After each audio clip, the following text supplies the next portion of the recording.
Madosi Kang Ramandika Gus. Gus monggo kati paring dawuh nggih nggih.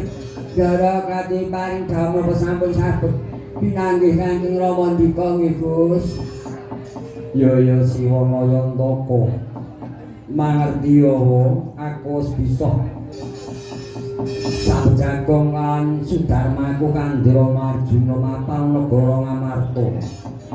Ya mau budina iki negara Ngamarta kang lagi taman pagebluk larang sandang sarta pangan.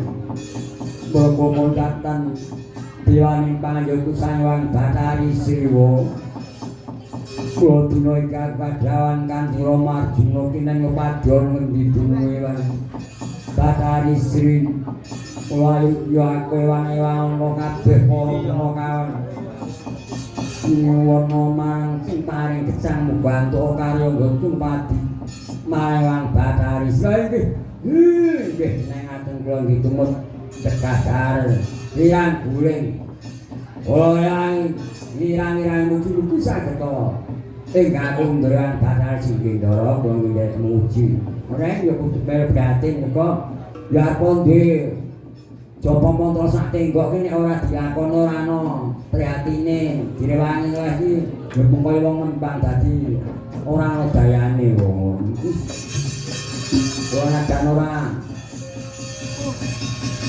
duwe coba nek akune gedhe kula prihatin ngurang-urangi syukur pendak otone gelem poso syukur dina sing temu 40 dina ki ana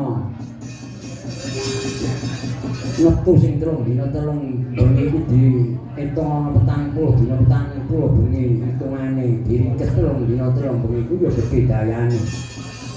Yen ora marang ngombe kuat ping pira ora mulya itu aja mboten celok petrok wah ya tenan. Mergo dina pasaran ki baku kudu dienggo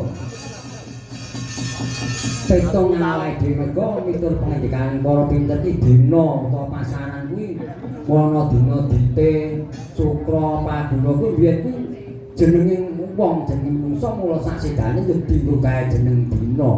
Po pasaran mula dina ku yo mengko ganti mengko wibawa ya. Yen mengko lae gak ono ndi dene kata. Monggo suami kula dekaken nggih, Bu.